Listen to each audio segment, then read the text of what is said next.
미국의 침투율은 지금 16%, 중국의 침투율은 20% 후반대, 한국의 침투율은 30% 수준을. 침투율이 어디까지 갈 것인가? 점유율을 확대해 갔던 건 딱 3개의 사업자밖에 없습니다.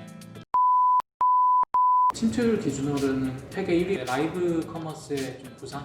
최근에 떠오르는 제가 보는 트렌드는 이제 특히나 우리나라는 신선식품, 식품 쪽에서의 트렌드가 투자 포인트를 한번 점검해 볼 좋은 기회라고.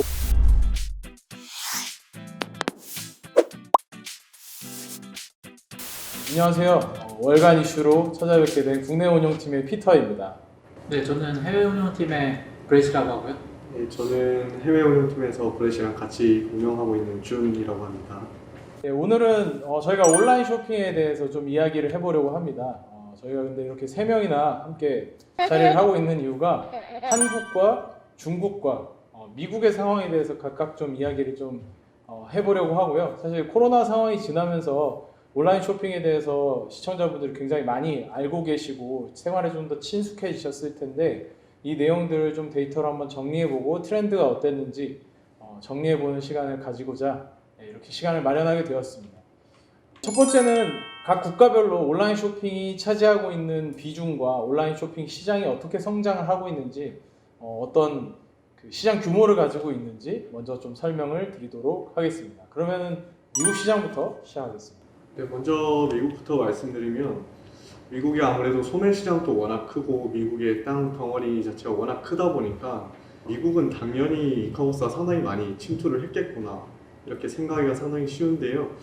사실 이후에 들을 이제 중국이나 한국 대비해서 전체 소매 시장 대비한 그 침투율로 비교를 하면 사실 미국 시장이 아직까지는 좀 낮다라고 볼 수 있는데 최근 발표한 미국 상무부 데이터에 따르면은 연간 기준으로 굳이 해보자면 약 한 750조, 그러니까 750빌리언 달러 정도가 된다고 보시면 되고 전체 소매 기준이 5,400빌리언 정도니까요. 그 추정치를 이용해서 전체 소매액이랑 비교해보면 약 16% 정도의 이커머스 침투율을 보이고 있습니다. 이게 어떻게 보면 조금 높아 보일 수도 있는데 사실 이 코로나19가 터지기 전까지는 18년, 19년 정도는 이제 막 10% 정도 차오르던 수준에서 갑자기 이제 매월 코로나19로 인해서 온라인 이커머스에 대한 사용도가 높아지면서 갑작스럽게 16%까지 올라오면서 최근 들어서 미국은 이커머스의 그 침투율이 조금 더 빨라졌다라고 보시는 게 맞을 것 같습니다. 미국이 이런 상황이라면 또 중국은 또 어떤 상황인지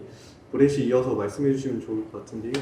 중국 같은 경우 우선 시장 규모로 봤을 때 그 전체 중국의 그냥 온오프라인 그 소비 시장을 다 합치면 약 6,900조 시장이 됩니다. 그 온라인 이커머스 시장은 약 1,800조 원 시장입니다. 2019년 기준으로. 그래서 비중으로 봤을 때 그 온라인 이커머스 시장이 약 한 27% 정도 2019년 기준으로 되니까 뭐 미국보다는 어느 정도 훨씬 그 높은 수준이고 중국도 이거에 못지않은 그런 침투율이라고 볼 수 있습니다. 특히 중국이 뭐 국토 면적이 그렇게 넓은데도 불구하고 이렇게 높은 침투율을 보일 수 있는 게 뭐 실은 뭐 여러 혁신 기업들의 뭐 물류 아니면은 이런 결제 수단 같은 것들을 이러한 기업들이 많이 혁신을 하고 좀 더 편의성을 제공함으로써 좀 어느 정도 침투율이 많이 높아졌다라고 봐주시면 될 것 같습니다. 네, 그러면 뭐 한국도 소개해 주시죠. 사실 침투율 측면에서 우리나라는 거의 30%에 육박하는 침투율을 보여주고 있기 때문에 뭐 소매 판매액에서 온라인 쇼핑이 차지하는 비중은 굉장히 큽니다. 그리고 굉장히 선진 시장이라고도 볼 수 있는데요. 근데 이제 숫자 자체, 그러니까 절대 규모 자체를 그럼 비교해 보면 사실 좀 초라한 부분이 있긴 합니다. 근데 그럼에도 불구하고 굉장히 침투율은 높은데요. 우리나라 소매 판매 전체 시장이 2019년 한 470조 정도 되고요. 그러니까 소매 판매 시장은 그렇게 성장하지 않고 있습니다. 근데 2019년에 온라인 판매액이 한 135조 정도 되기 때문에 작년 기준으로 침투율을 봤을 때 20% 초반대 정도 수준이 나오고요. 이제 올해 9월 기준으로 봤을 때는 굉장히 많이 올라와서 이게 28%까지 올라왔습니다. 전체 소매 판매액 시장 성장하지 않는 데에 비해서 사실 이게 코로나19 이전에는 성장률이 10% 후반대 정도로 좀 둔화되는 모습을 보이다가 이게 한 3, 4월부터 다시 급격하게 성장하면서 20% 후반대의 성장률도 보여주기도 했고요. 지금은 한 20% 초반대의 안정적인 성장률을 좀 보여주고 있는 상황이다. 굉장히 성숙화되고 있는 시장이라고 보시면 될 것 같습니다. 정적인 정적인 성적. 웃는 게 하나도 없어가지고 저희 세계 국가에서 다 공통적으로 나타난 현상이긴 한데 2020년 코로나라는 큰 변수가 사실 온라인 쇼핑 시장에 굉장히 크게 작용을 했습니다. 그러면 이런 2020년에 각 국가에서 나타났던 좀 온라인 쇼핑의 트렌드는 어떤 것들이 있었는지 한 번씩 좀 점검을 해봤으면 좋겠는데요. 이번에도 미국부터 한번 이야기를 들어봤으면 좋겠습니다. 미국에서 나타나는 트렌드는 뭐 여러 가지가 있겠지만 굳이 큰 트렌드를 제가 하나 꼽아본다면 여태까지는 이제 아마 미국의 이커머스 기업이라고 하면 머릿속에서 떠오르는 좀 큼직큼직한 기업들이 여러 개 있으실 텐데요. 그러한 기업들이 지금까지, 그러니까 뭐 90년대 중후반부터 시작해서 지금까지 많이 주도를 해왔지만, 최근에는 이제 저희가 많이 쓰는 뭐 SNS라든지 아니면 메신저를 가지고 있는 기업들이 거의 MAU, 그러니까 월간 사용자 수로만 따지면 사실상 거의 또 하나의 그 디지털 세상을 구축하고 있는 거나 다름이 없거든요. 어떻게 보면 지금까지 아마존이 주도해왔다면 이제는 탈아마존, 그러니까 아마존이 아닌 진영으로 이렇게 두 가지로 좀 나눌 수 있는 게 이번 연도에 조금씩 떠오르는 트렌드가 아닌가라고 저는 좀 개인적으로 보고 있습니다. 네. 그럼 다음으로는 중국에서는 좀 올해 어떤 트렌드가 있었나요? 네, 뭐 저희도 뭐 중국 같은 경우에도 여러 트렌드가 있을 수 있는데 그 중에 뭐 돋보이는 것은 이제 라이브 커머스의 좀 부상이라고 볼 수 있습니다. 뭐 우선 라이브 커머스에 대해서 좀 간단하게 소개시켜 드리면 라이브 커머스는 뭐 간단히 말씀드리면 이제 온라인화된 쇼핑, 홈쇼핑이라고 봐주시면 될 것 같습니다. 그러니까 아무튼 쇼호스트들이 나와서 뭐 제품을 소개하고 제품을 한번 시착해보고 그것을 뭐 실시간으로 이제 소비자들과 소통을 하고 뭐 제품을 파는 그런 형태의 그 커머스를 라이브 커머스라고 하는데 이게 실은 2019년부터 상당히 커왔어요. 근데 이번에 이제 코로나를 거치면서 상당히 커진 부분도 있는데 올해 이 시장이 한 160조 시장 정도로 될 것으로 좀 전망이 됩니다. 거의 뭐 온라인 소비 시장 대비해서는 한 7, 8% 정도 비중을 차지할 것 같은데 상당히 빨리 성장하고 있는 시장이고 일례로 이 안에서 뭐 인플루언서들도 상당히 많이 있을 수 있잖아요. 그 중에 뭐 유명한 BJ 같은 경우에는 뭐 거의 팬 수가 한 3천만 정도로 거의 뭐 한국의 수도권 인구만큼의 팬을 팔로워들을 가지고 있는 그런 상황입니다. 따라서 상당히 좀 역동적으로 성장하고 있는 그런 시장이라고 보고 있고요. 이러한 시장 자체는 실은 이제 알리바바가 크게 키운 부분도 있는데 여러분들이 아시는 쇼비디오 플랫폼, 그러니까 뭐 틱톡이라든지 아니면은 중국의 이제 2위 콰이쇼 같은 플랫폼들도 이런 라이브 커머스에 들어오고 있어요. 그러니까 어떻게 보면 이러한 쇼비디오 플랫폼들이 기존에 있었던 그런 강자들의 그 파일을 좀 가져가고 있는 모습도 보여지고 있어서 이는 지속적으로 좀 팔로우 해봐야 될 부분인 것 같습니다. 네.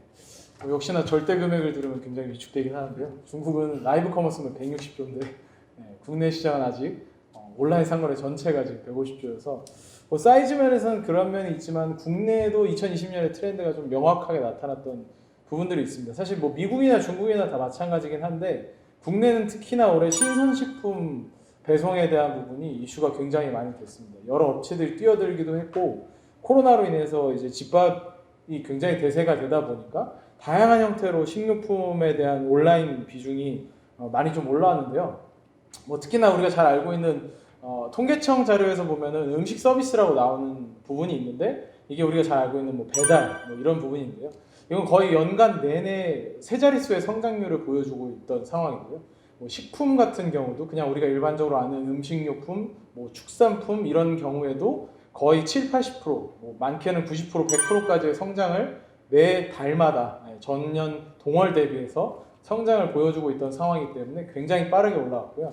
이걸 단적으로 좀 비중으로 우리나라 음식료품의 전체 소매 판매액이 대략 한 110조 정도 됩니다. 근데 그 110조 중에서 작년까지만 해도 온라인 쇼핑을 통해서 거래했던 게 한 15조 정도 수준밖에 안 됩니다. 근데 올해는 지난 9월만 봐도 2.9조 정도가 됐기 때문에 연간 기준으로 봤을 때 30조를 충분히 넘을 수 있는 상황인 건데요. 그냥 단순하게 침투율을 계산해 봐도 음식료품도 이제는 30% 정도까지 온라인 쇼핑 비중이 올라왔다. 그래서 올해 성장이 코로나로 인한 성장이긴 하지만 특히나 우리나라는 신선식품, 식품 쪽에서의 트렌드가 굉장히 강하게 자리 잡혔던 한 해라고 볼 수 있을 것 같습니다. 토크쇼처럼 하고 싶었는데 이게 저희가 정리를 하다 보니까 국가로 딱 나눠지니까 뭔가 이렇게 토크쇼처럼 하면 되게 길게 갈 수 있는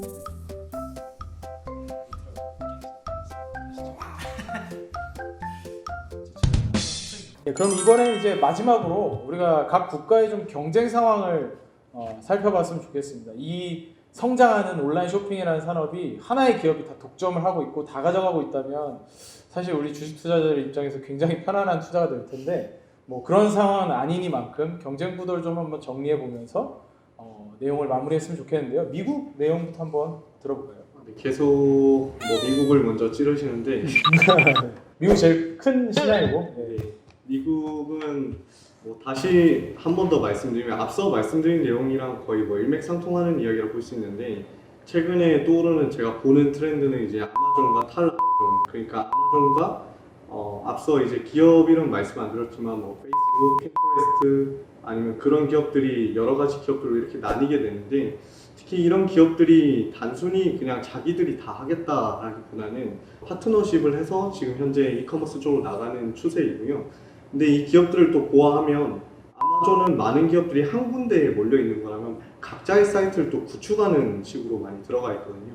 그러니까 어떻게 보면 아마존에 대한 그 중앙화 관점과 그다음에 탈중앙화 이런 관점으로 좀 볼 수 있을 것 같은데 탈중앙화 관점에서 보면 저희가 흔히 많이 사시는 신발 중에 이제 나이키 같은 기업들이 있잖아요.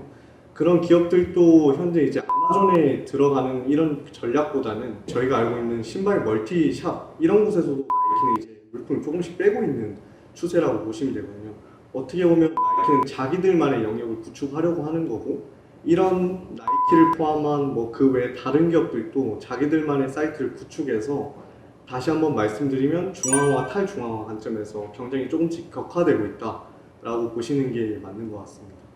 뭐 사실은 미국의 발전 상황도 굉장히 중요하지만 온라인 쇼핑 부문에 있어서는 중국이 그 어느 나라보다 발전되어 있고 굉장히 다양한 비즈니스 모델이 나오고 있는데 지금의 경쟁 구도가 좀 어떤지 한번 정리해 주시면 좋을 것 같습니다. 중국 같은 경우에는 알리바바와 그리고 텐센트 진영 이렇게 두 개의 큰 축으로 나눌 수 있다고 보여집니다.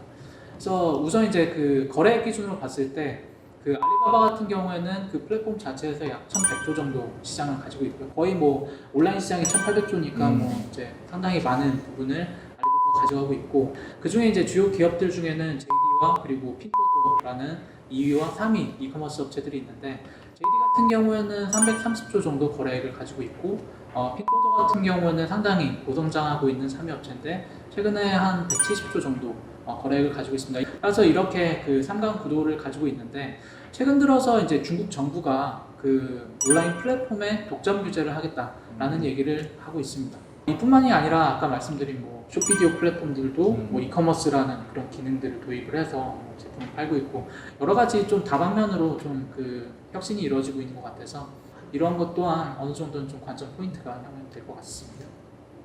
뭐 독점 규제라는 포인트가 사실 미국에서도 좀 핫한 이슈이고 중국에서도 굉장히 중요한 이슈이기 때문에 앞으로는 이런 굉장히 거대화된 대형 온라인 플랫폼에 대한 규제, 정책 당국의 스탠스가 어떤지 이런 부분을 좀 잘 지켜봐야 될 것 같습니다. 국내 상황의 경쟁 구도로 가면 사실 미국이나 중국보다는 굉장히 더 복잡합니다. 굉장히 많은 업체들이 있고 뭐 시청자 여러분들도 잘 아시다시피 그 온라인 쇼핑에서 뭐 오픈마켓 같은 형태는 굉장히 다양하게 있었죠. 11번가도 있고 G마켓 옥션 다양한 업체들이 있었고 소셜 커머스 업체들도 굉장히 많이 나왔었죠. 근데 아까 설명드린 그 20% 이상의 성장을 하는 온라인 쇼핑 시장 내에서 점유율을 확대해 갔던 건 딱 3개의 사업자밖에 없습니다.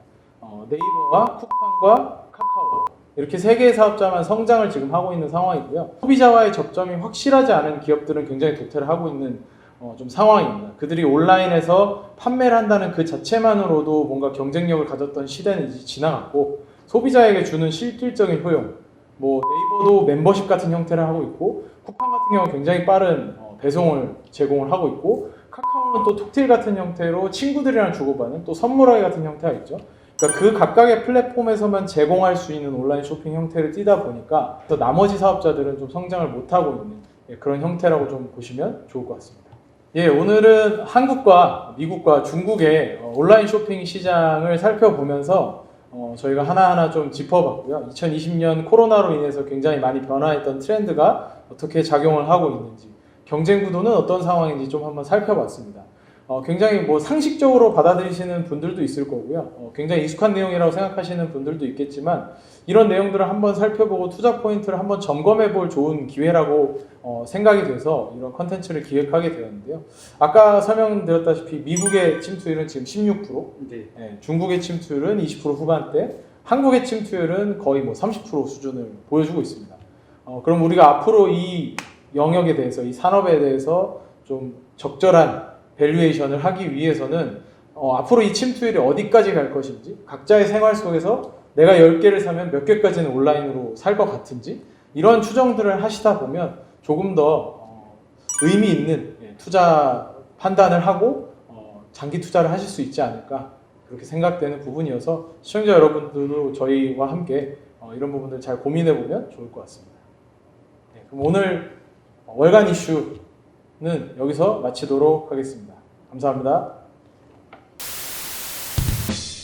더 얘기해야 될 거 없어요.